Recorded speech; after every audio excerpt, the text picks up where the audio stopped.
You carefully make an incision into the growth with your scissors. It's now possible to take a look inside. I don't want to. Hello and welcome back to Hula New Place, Growing My Grandpa, and today I'm going to explore the second ending because I think I got the more, well, not boring ending because that was far from boring, but I think I got a more muted ending and there were a lot of things still left to explore. I mean, I had this weird paper doll left, I had the dark corner, I had the bulbous growth still uncut and unopened, which is actually a good thing, but I really want to see what happens. And here's the thing. So I think my concern for Grandpa, because when I immediately started the game, initially, I fed Grandpa some junk, and then he vomited.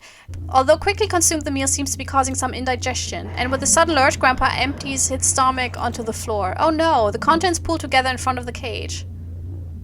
Oh Grandpa, I'm so sorry. And before I continued playing the game, I restarted and played it and giving Grandpa all the good foods because I felt so sorry for him. But apparently that was my mistake. Because while I was editing, I realized, oh geez, if I feed him garbage and he eats it and then he vomits it, there's probably stuff in the vomit that I can use, and that will probably help me explore the other areas of this game. So this is what we're going to do today, and I'm so sorry, Grandpa. Also, I will skip all the stuff that I've read in the first couple of episodes because, you know, no need to be redundant. If you haven't seen that, you can watch it. I will link to it, you know, so you can get the whole Hula New Place Growing My Grandpa experience. But yeah, I will start this game now. I will skip through the stuff that we've been through. It can happen that I maybe read something twice because it's been a couple of weeks that I played this initially. So if I forgot that, I'm super sorry. But, well, it is what it is. Hi, Grandpa!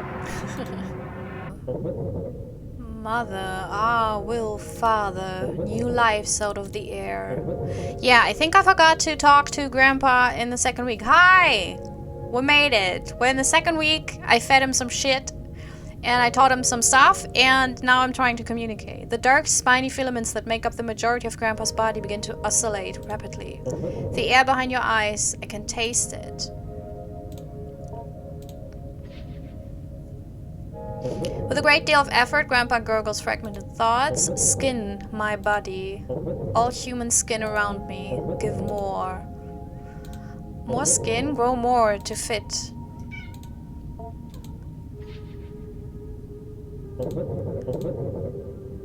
Okay, so it can't talk about this yet. Okay, yeah, because we talked about this in the third week. And got a lot of very sad thoughts on it, to be quite. I mean, this is where they kill Grandpa all the time. Ah, and here we have it. It is a key. This might help you explore more of the basement. Yes, and I know where I have to go. Let's go. Was the cabinet? Bottom drawer? Yes. Try the safe's lock with the key you found, and it pops open. A photo of your mother as a young woman. This recognition of this face kicks off a cascade of emotion and meaning deep within your psyche. Mom. Paper doll. Glued together. A tangible symbol of intention and desire. Can I grow my mom? Alright. So I got the key. I got the secret.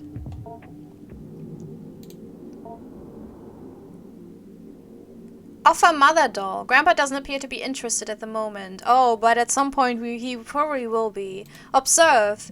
You examine Grandpa, noting its movements, respiration, and general mood. Grandpa appears content and ready to cooperate. Okay. Yeah, we got them all. Ugh, it's very gloopy. Okay, I think we can save the game. And we can end the week because we fed Grandpa, we explored, we got the key, we opened something, we found Mother's picture. So let's end this week and see if I can go forward and explore some more in the next week.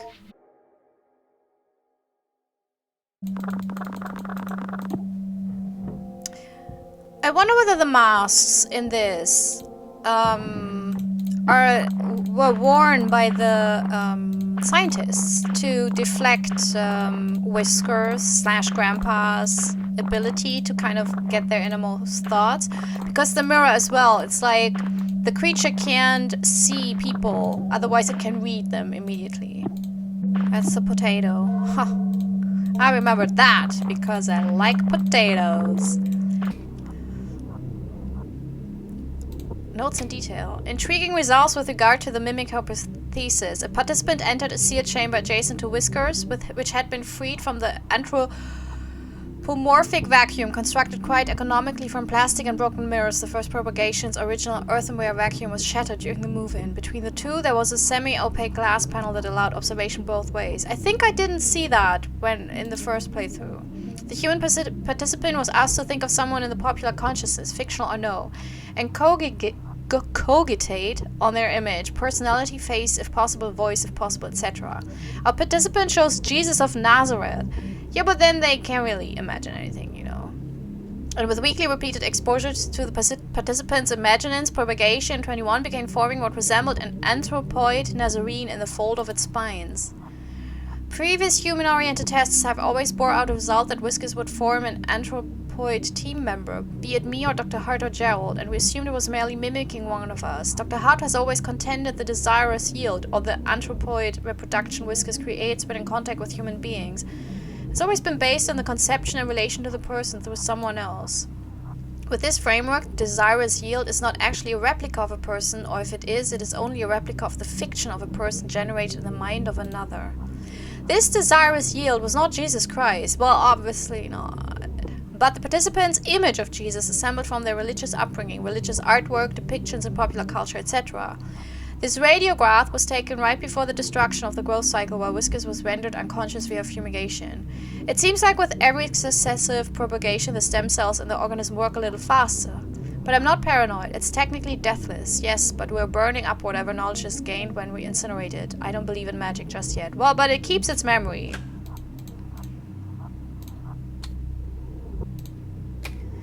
We have taken to calling it Whiskers, though of course some have interpreted it as hair or needles or quills, but Whiskers is more accurate, as the needles are really more like suprasensory follicles or spines. Man, I really missed a lot of this text in the first playthrough.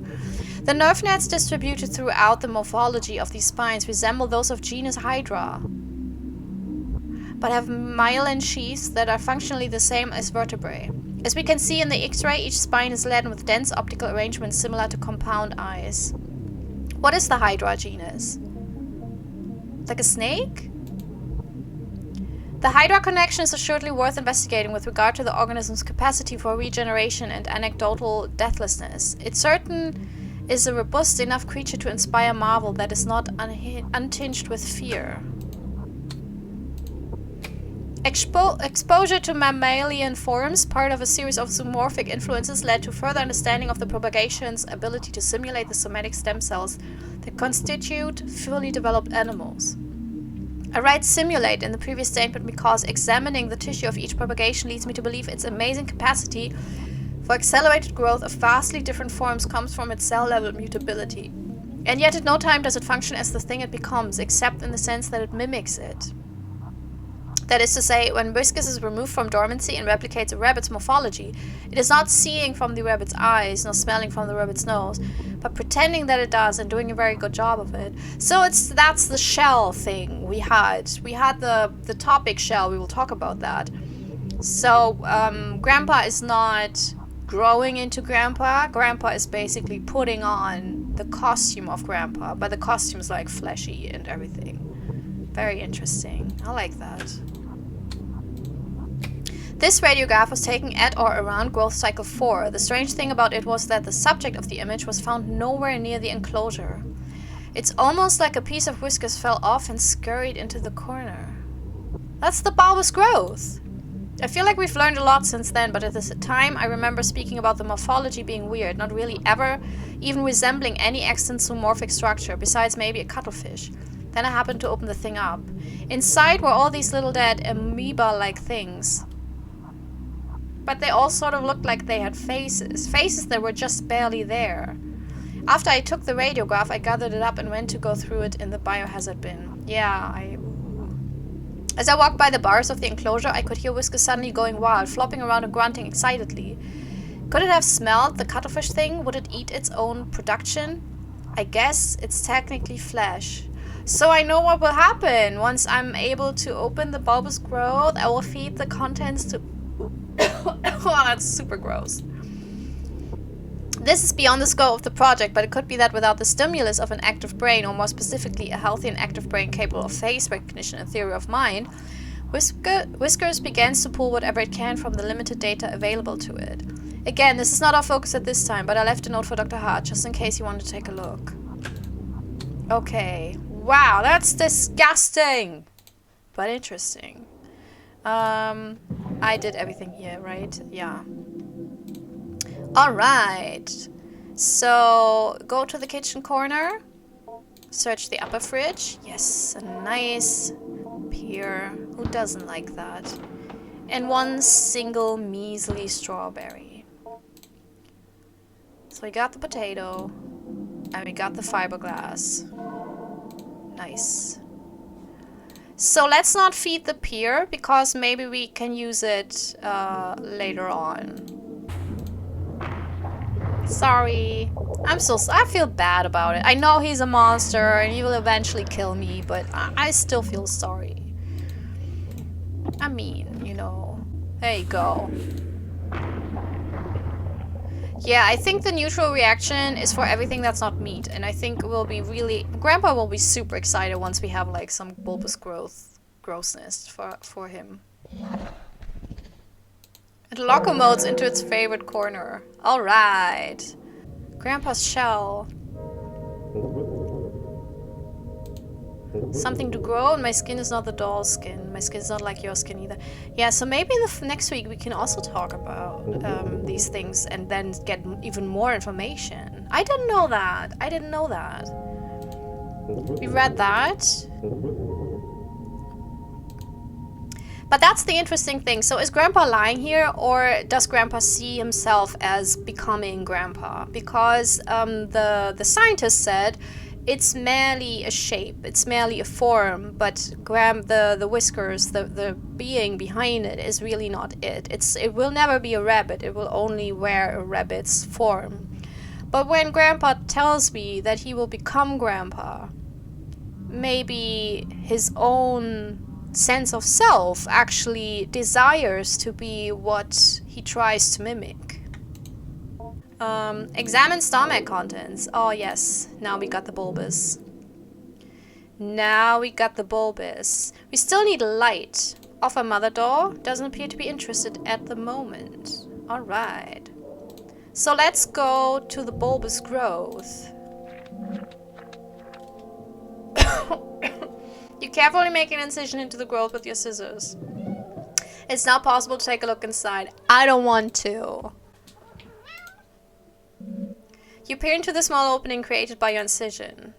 In the oily cavity, a powerful smell of rot arises, and many small inchoate beings lay motionless and dead. However, you just barely hear the near silent slithering of something, or maybe it is just your imagination. You know what, I feel like, especially given the first ending, that Grandpa tries to grow and create their own family, in a way, but it doesn't work. Something is missing, right? Okay, so that's the... Wait, I will feed Grandpa a living being, because the dead ones I apparently put in the trash. Is that a face? I see a face. This looks like a face. You see that? There's an eye. There's an eye. That's the nose. That's the face. The mouth, sorry. Oh, that noise. Oh! Oh my god, no! That's, I think, what you call an homunculus. So homunculi, I don't know if it's not from the Bible, but it's Bible adjacent. And I think it's like human-like creatures. So it could be like small little devils or whatever, but it also can be a growth that is like a human.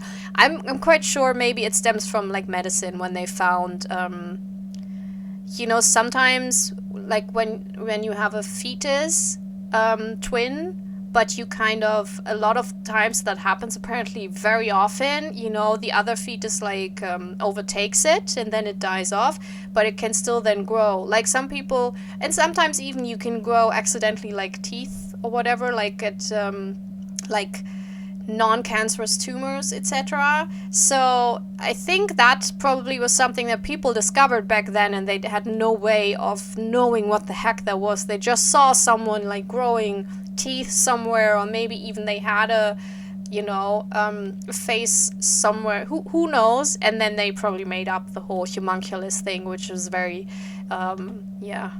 usually very strongly connotated with the devil. Anthropoid remnant number 1. A self-sufficient animal form knit together from years of ambient thoughts left to crawl around the basement. Grandpa may enjoy the flesh. You have gained the conversation topic, little friends. Consider discussing this when Grandpa emerges.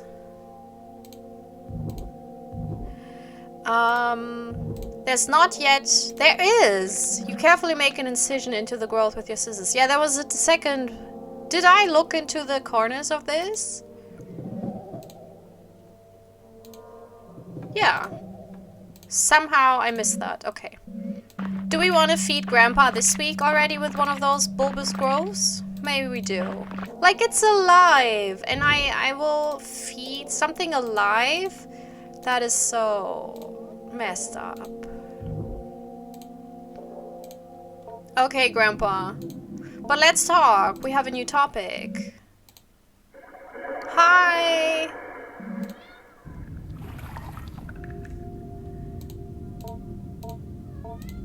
Little friends. The little ones, they grew like seeds of my skin, worms fall of my body. Thoughts falling off of me. Ooh, dreams put there by others. When I was under the ground, I made only very few. So maybe, okay, here's the theory. So maybe this growing into a rabbit or Jesus of Nazareth or Grandpa is something that subconsciously, it happens and the being can't really control it. And usually it's based on a connection with one single person. But because when I was under the ground, I made only very few.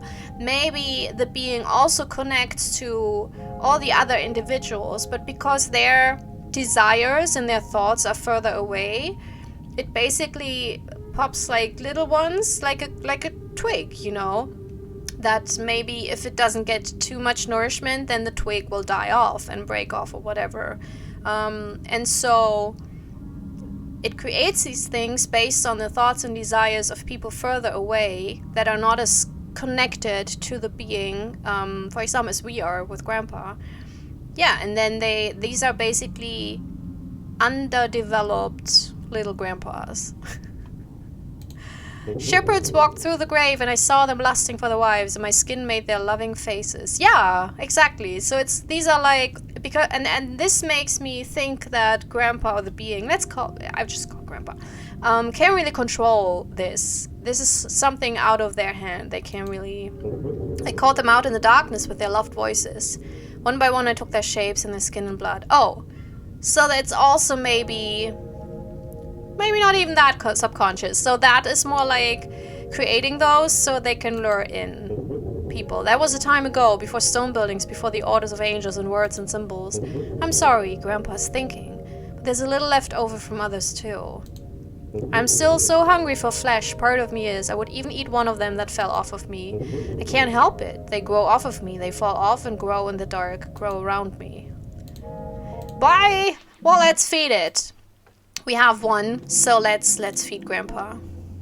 Let's do this. Let's see what horrible sights we will see.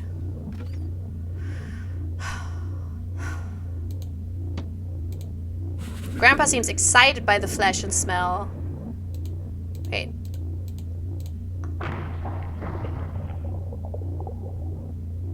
The meal appears to have been particularly well received. Your offering of flesh stirs something within Grandpa. From within the folds of its body, a wiry, proboscis-like appendage begins to emerge. It may be worth taking a look at this after the feeding. Knowledge you have recently acquired has given you access to a new conversation topic to discuss with Grandpa. Proboscis, whatever that is. Alright, Grandpa. But enough meat for you for today. We'll continue this tomorrow. You step away from the window set in the bars. Grandpa grunts in appreciation and locomotes towards its favorite corner.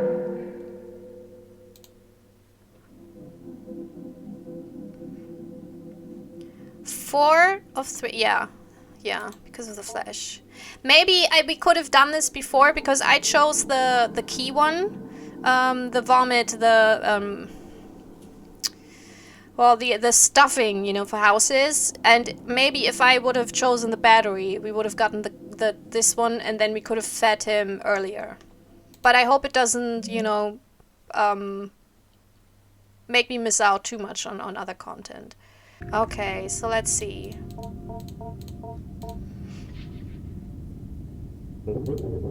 Yes, that is a part like a tongue. I was lost in the mountains and so thirsty. I was walking up a hill and found a lamp and drank from it with my tongue, and I fell asleep for a long time. I woke up as a half-formed child. I had died before. My grieving mother had remade me. We had made a contract and she completed it. I do not remember more.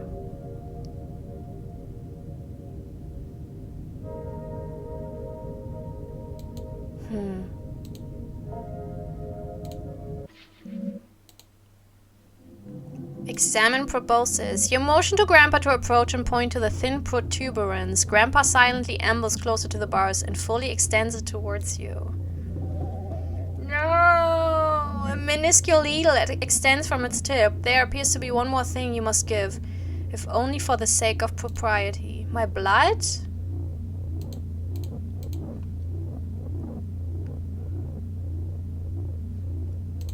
So I don't have whatever I have to... Oh!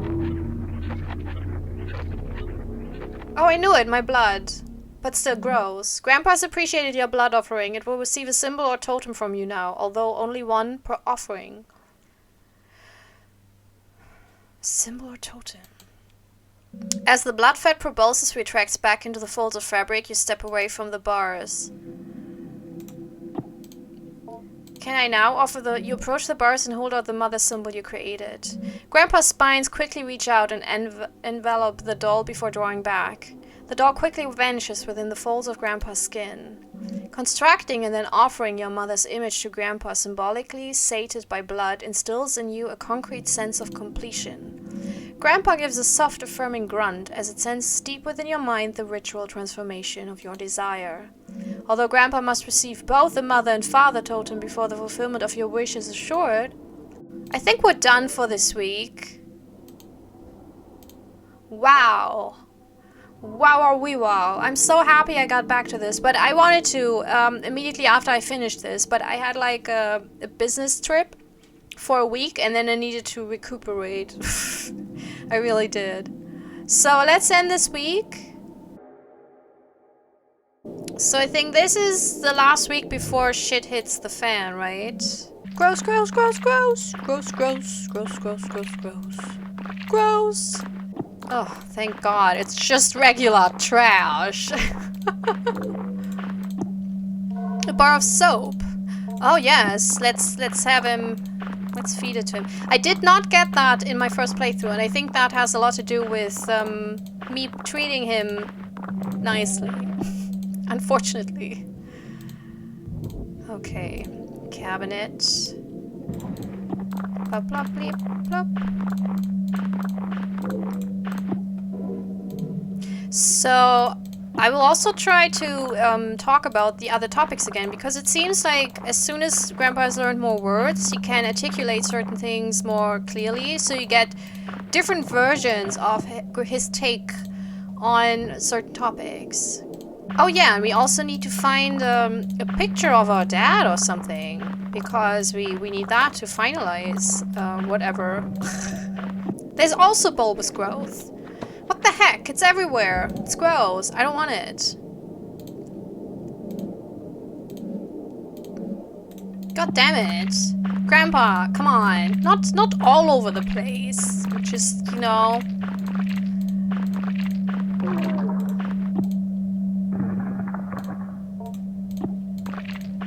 Like, that's really unnecessary to put it like everywhere. Can we have like a bulbous growth corner that's just designated? Oh, we got an apple. That's nice. An apple a day keeps the homunculus growth away. And a jackfruit. Super nice. Okay, we got the pear and we got the bar of soap. Conceal it. Okay, 3 acceptable foods. And the words. Let's see. Oh, hi. Yeah, oh yeah, he looked so creepy.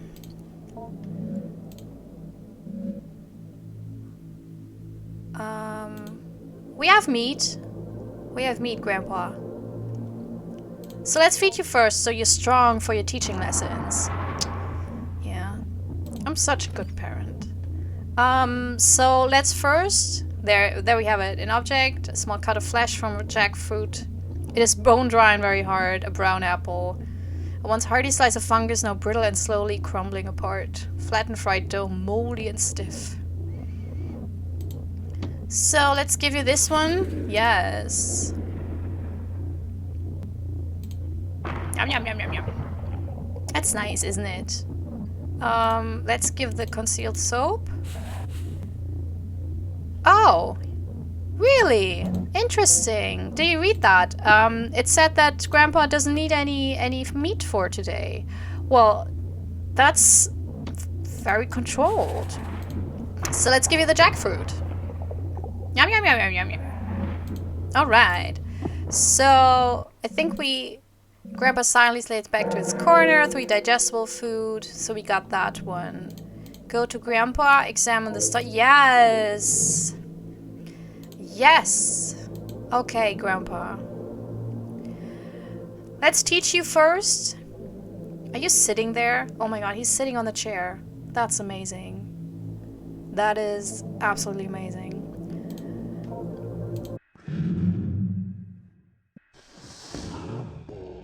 You know what? Let's first explore the dog corner. Ah! Waste bin. Wait, what? It's in one of the documents. I should read one of those. There was a code actually.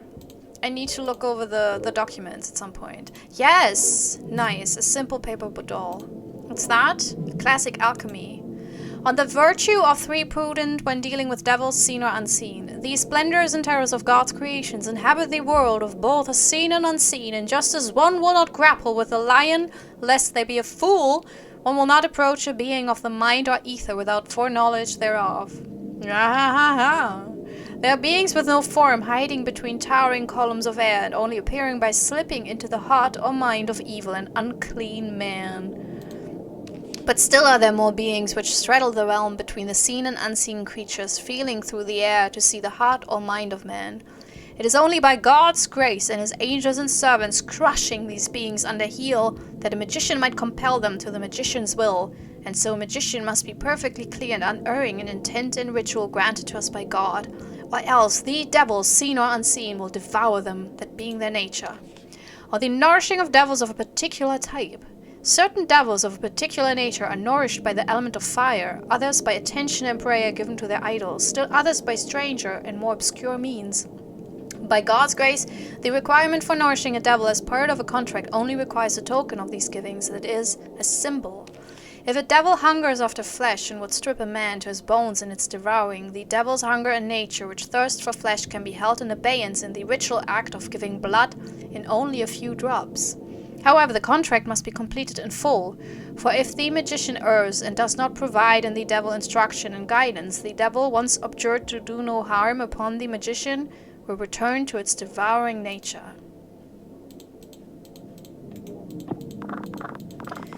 I need a picture of Dad. Dad. Oh, that's probably here. Okay, wait. There. There we go.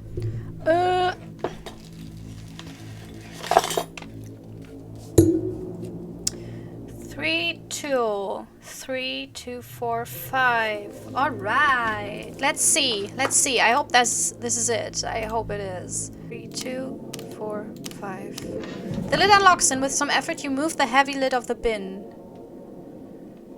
There! A photo of your father as a young man. Well, hello there. The recognition of this face kicks off a cascade of emotion and meaning deep within your psyche. That's it? Okay. So...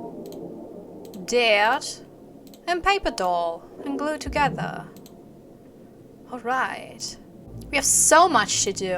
Holy shields. Attempt to communicate. Grandpa accedes to your request, pushes the bars, and begins to unknit its skin. The inner grandpa, though still not fully formed, is revealed.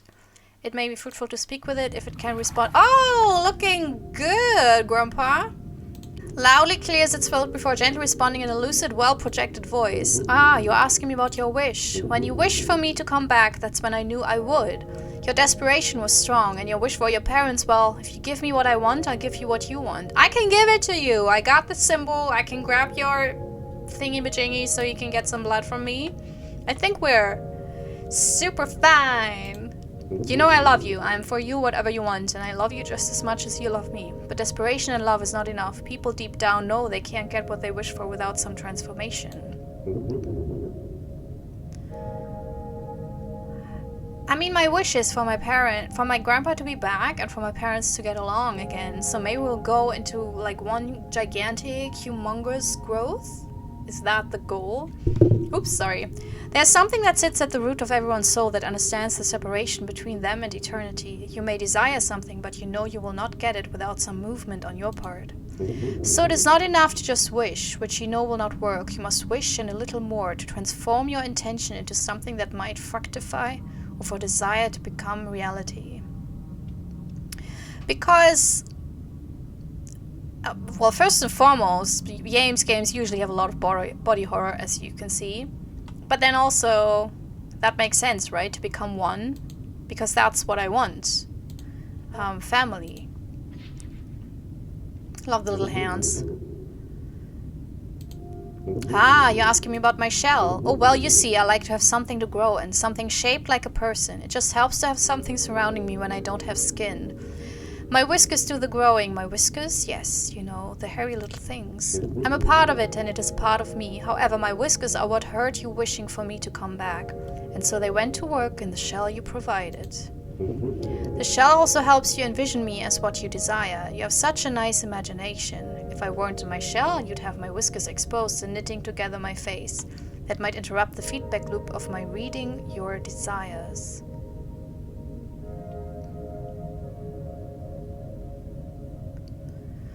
I'm thinking what this means. And then acting upon the desires I've read, and then once again reading your reaction. We wouldn't want that interfered with. The material of the doll you put down is good fit. So maybe the shape needs to resemble something I'm close to, someone I'm close to. Because otherwise I wouldn't have all those desires. Maybe that's the connection. And maybe if it didn't have the shell, I would just see something horrifying. And then I'd be like, sorry, no. I will not open myself up to you, stranger. It's not the most comfortable, but it's quite flexible. And thankfully my shell was able to adjust nicely to my growth.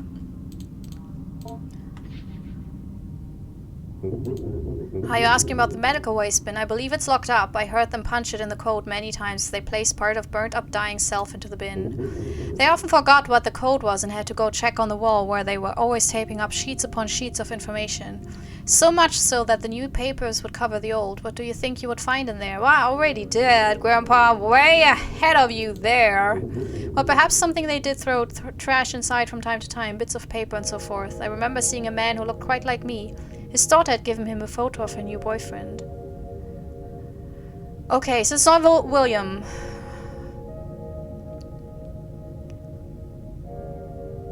Okay.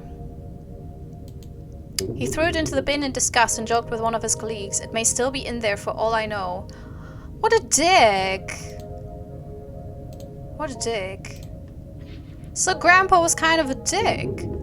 You're asking about language. Well, the more you taught me, the more I was able to learn myself by hearing what you are thinking and saying. A week ago, I could speak a little bit, but I was less of what you imagine me to be, and not quite the talker I am at the moment. True that. Part of what I'm saying is, of course, made up of what you expect me to say. I think I'm very comfortable being open and honest with you because I'm your grandpa and I love you, and certainly that makes up part of what I am. However, there is a part of me deeper down, the thing that created me maybe, that undying nucleus, that is answering for me as well, and is unaffected by whoever might shape what I become with their thoughts. You're asking about my little friends? Well, yes, they come from me. They grow around me in pockets of flesh and protoplasm. Think of them like dreams, maybe. I'll explain. Have you ever had a dream that was sort of like a bunch of people, places, and events you experienced, all mixed together and jumbled up? It's a sorting through and disposing of the refuse of the mind. My little friends are like that, refuse, and in ridding myself of them, and I'm casting off the excess material I did not use in developing life forms. Yeah, it's basically like a lot of input from the environment that gets like tossed off, but it also, as we've read before, can help to lure in others, because when it takes up the shape of, I think it was the shepherd's wives, or mistresses, they went there and then the thing could just eat them. Anyone who comes close to me, well, they are my eyes, my nose, my skin. Their thoughts become mine and shape what I make. However, when I was alone for so long, I didn't have a lot of people near me. What you are thinking and expecting of me is shaping what I'm saying, how I'm saying it, do you understand? And so, because I did not have enough input from my surroundings in order to put the material to use, the material falls off my body, crawls away, and usually dies. I'm able to make the most of my material when someone is looking right at me, projecting who I will be, like you are now. What you are thinking and expecting of me is shaping what I'm saying, how I'm saying it. Do you understand? Oh, you're asking me about my proboscis. It is just a little tube I keep to help me feed on blood. You could say it is my real mouth, but it's not really a mouth. It appeared because you fed me flesh, one of those little friends you found, I think. You feeding me flesh was a symbol, a proposition, if you will, that you wanted to hold up your end of the bargain with regards to your wish. If someone is willing to hold up their end of the bargain and let me feed on them with my proboscis, then they can move on to the next step of the agreement, providing me symbolic instructions. I hope that helps clear things up. Oh, you have another question? Do I like the blood? Well, my whiskers, I believe they like the blood, and the flesh, it's strange. They are me, and yet they are now not me, probably. Yeah, it said so a few times, that the whiskers do a lot of the stuff. Which sounds, I mean, if I say, you know, when I'm hungry and then I eat stuff, I'm not saying, well, my teeth eat the stuff or my tongue tastes it. You know, it's like it's me, I'm tasting it, I'm eating it. And this being is more like, well, my whiskers do this, and they you know, start these things, but it doesn't really, it's like, maybe it's even a symbiosis. Maybe the whiskers are just another shell, but that's been with the being for so long that it has become part of it. That's just my theory. I'm bound to them, or idea, I don't even know whether it's my proper theory. They control me, and technically, yes, they did make me. However, you were the one who really grew me. Okay, so they're the original organism, but the consciousness has to come from somewhere. I mean, it can't be just the desire of me. There needs to be someone there. It's like, maybe it really is like the whiskers are the actual being that doesn't care, that doesn't feel anything. But to connect and to grow and to continue its life cycles, it needs the connection. And so usually we're like, the mind is the core of our being and the body is just whatever, how we move around, how we keep ourselves alive. And in this case, it's the reversed, you know, the whiskers, the body, that's the actual being. And the consciousness, the grandpa, is actually what keeps the being alive by connecting to people and to basically eating them, feeding off them, whatever. In some ways, those whiskers, they are me, or a part of myself, or I am a part of it. That part is much more animal-like. Whatever might happen, know that I will always love you, and because it controls me, I might not be able to act how I would like, even if I do love you. Goodbye! Okay, examine proboscis. And now we'll... yeah?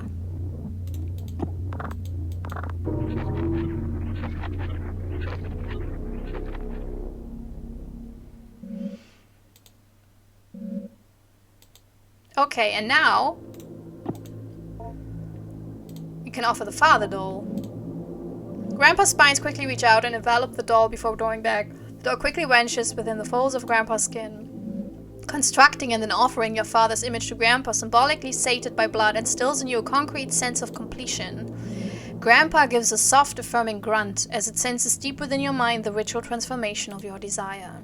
Although Grandpa must receive both the mother and father totem before the fulfillment of your wish is assured, knowledge you recently acquired has given you access to a new conversation topic to discuss with Grandpa. Completed contract. Yeah, we gave it. Thank you so much for completing the contract. I'll definitely help you out with your parents. Just give me a little time and I'll be ready to act. I think you'll be very happy. Your grandpa is very happy too. You did it all by yourself, you know. I couldn't have helped you if I tried. I would have really not have liked to. Well, I did not want you to not complete the contract. I would have hated that. That's what happened in ending 1. And he hated it. Aw, you sweetheart. But do you understand why you would have had to? Maybe you don't. To keep on living, I guess. So much of your lives are made up, and yet what comes to pass was always once a fiction. You doubt yourself and your plans before they are even begun, and you believe what is in front of you as if the essence of things was not something you put there long ago. Too much doubt can suffocate even the surest thing. Only with patience and growth and nurturing does something become what it will be, as you soon shall see. What a meaningful moment. I'm like, as soon as you see. Okay. I'm not drunk, by the way. I never am. Grandpa silently ascends back into its shell. Okay, I think we did the thing. Let's save the game and end the week. Yes. Wow.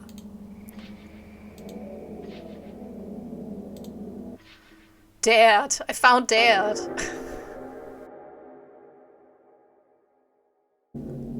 Something tells me something may have changed with Grandpa. Yes, well, something did change. I will write down her words verbatim here. I went down the stairs like I always did, but I sort of felt like something was different. My parents weren't arguing, and I felt something had changed with Grandpa too. There was a weird noise, but I wasn't afraid.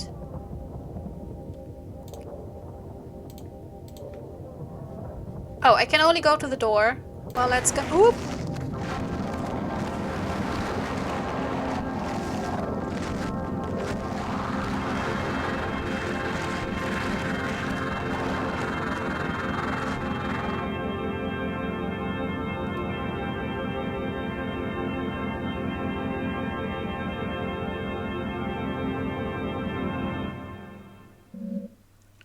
I think Grandpa had to leave, but before he left he made my parents nice. He reached inside and changed them. That was my wish. Maybe even what I was growing wasn't really my grandpa. Grandpa left what I was growing behind. Ooh. He's gone now. He moved quickly out to I don't know where, but I'll always love him. I dismissed Adrian soon after, letting her know it was a pleasure getting to know her. I loved that moment just now, let me just tell you, because that music also reminded me of Midsommar, and it's one of my favorite movies ever. And there, the music plays such a big part in the whole awesomeness of it. So, really love this. Despite my apprehensiveness about the speed of the turnaround she's made, I cannot see any reason why Adrian should be considered for further evaluation. And as a counselor for Adrian, let it be known that I believe she is of sound mental and emotional health. I'm pleased to see things turn out this way, and if I make a brief addendum, by happenstance, Mrs. Richardson bumped into the Hart family the other day while running an errand. She told me the parents were a little odd, but very pleasant, and quite clearly they adored their child, and that she had never seen Adrian happier. So Grandpa took the parents, or rather exchanged them, and that's why he could leave his grandpa shape behind, because he's now the parents. Right? Right? Amazing! I got the fulfilled contract ending! I got both endings! Wow! Wow! Wow. Yes, I'm so happy that I went back to, well, I'm sorry for feeding Grandpa shit, but apparently that was what he wanted. So, good, I guess, you know.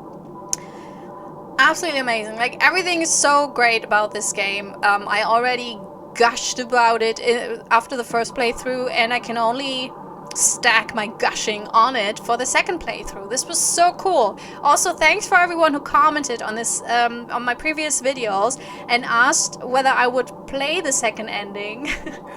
I immediately after I played the first ending, I wanted to go back, but because I was really stressed due to the business trip and everything, I postponed it a little bit, because for these kind of games, I want to be really in it. I want to feel like, you know, not being distracted or being too stressed, because then I cannot fully get the whole experience.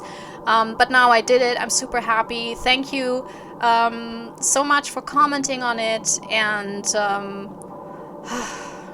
it's so gorgeous. I love it. I can't wait for the next one, but honestly,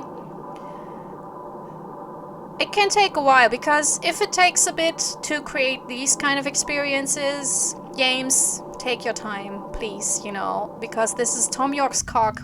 Who the heck is here at Patreon? Jesus Christ, what do I have to read here? That's more disturbing than the game.